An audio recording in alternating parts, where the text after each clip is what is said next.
ኢሳያስ አፈወርቂ በ1936 ዓ.ም በአስመራ ከተማ ነው የተወለዱት። የሁለተኛ ደረጃ ትምህርታቸውን በልዑል መኮንን ሁለተኛ ደረጃ ትምህርት ቤት ተከታትለዋል።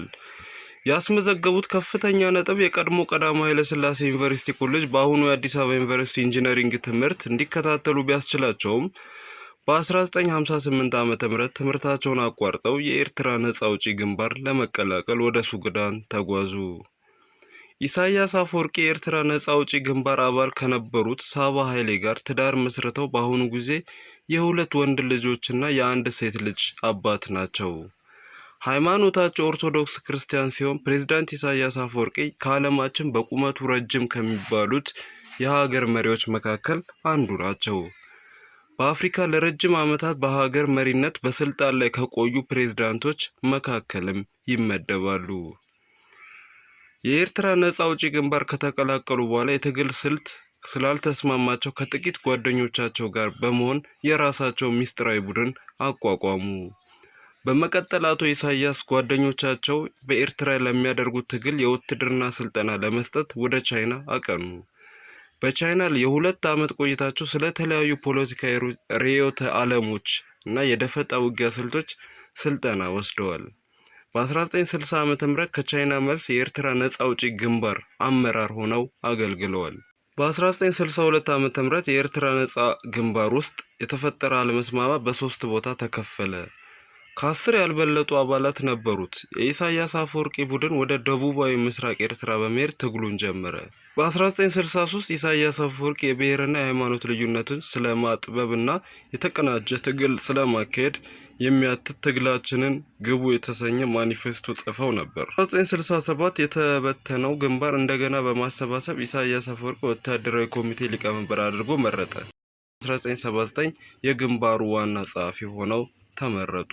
ከነጻነት በኋላ በ1985ቱ የህዝብ ውሳኔ ተከትሎ ኢሳያስ አፈወርቂ የኤርትራ የመጀመሪያው ፕሬዝዳንትና የብሔራዊ ምክር ቤት ዋና ጸሐፊውን የተመረጡ ሲሆን ይህም የመንግስትን ስራ አስፈጻሚና የፍትህ አካሉን በቁጥጥራቸው ስር እንዲሆን አስችለዋል። ፕሬዝዳንት ኢሳያስ የሚመሩት ህዝባዊ ግንባር ለዲሞክራሲያዊና ለፍትህ ፓርቲ በሀገሪቱ የሚገኝ ብቸኛ የፖለቲካ ፓርቲ ሲሆን ከመስራቾቹ መካከል አንዱ ናቸው። በ1989 ዓ.ም ጸድቆ የነበረው ህገ መንግስት ስራ ላይ ሳይውል ቀርቷል። ኢሳያስ አፈወርቂ የሚመሩት የኤርትራ መንግስት በተለያዩ አጋጣሚዎች በሰብአዊ መብት ጥሰትና በሀገሪቱ ውስጥ ዲሞክራሲያዊ ለውጥ አላመጣም ተብሎ በተደጋጋሚ ይወቀሳል። በ1999 የኢትዮጵያና ኤርትራ ድንበር ምክንያት ወደ ጦርነት ገቡ። እንዲህ እያሉ ኤርትራን ላለፉት በርካታ ዓመታት በአምባገነንነት የመሩት ኢሳያስ አሁንም በስልጣን ላይ እንደቀጠሉ ነው። የኤርትራው ፕሬዝዳንት በትናንትናው ዕለት ኤርትራ 34ኛ የነጻነት ቀኗን ስታከብር በአስመራ ስታዲየም ተገኝተው በትግርኛ ንግግር ያደረጉ ሲሆን ስለ ኢትዮጵያ ምን አሉ?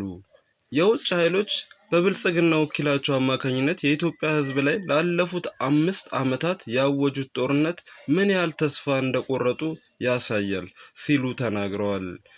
ሊያቀርቡ የሚፈልጓቸው ምክንያቶች ናይል እና ቀይ ባህር፣ የባህር በር ማግኘት፣ የኦሮሞ ህዝብ የማይወክል የኦሮሞ አስተሳሰብ፣ የኩሽና የሴም ግጭት ሲሉ ኢትዮጵያን ለመከፋፈል የተለያዩ ንግግሮችን አድርገዋል። የኢትዮጵያ ህዝብ የራሱን ምርጫ መርጧል። ተቃውሞውንም ለማጠናከር እየተዘጋጀ ነው።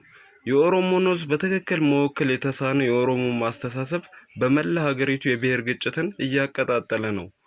በኤርትራና በኢትዮጵያ መካከል የነበረው ተስፋ ሰጪ እንቅስቃሴ ፈርሷል። በወቅቱ ለብልጽግና መንግስት ያደረግነው ድጋፍ ግን አይጸጽተንም። የኢትዮጵያ ህዝብ ሌላ አገዛዝ የሚታገስበት ሁኔታ እስኪፈጠር ድረስ በተለያዩ መንገዶች ተቃውሞውን እያሰማ ነው። አሁን ላይ ትኩረታችን ልማትና እድገት ነው። ሀገር ከመመስረት የሚያግደን ምንም ነገር የለም ሲሉ ተደምጠዋል።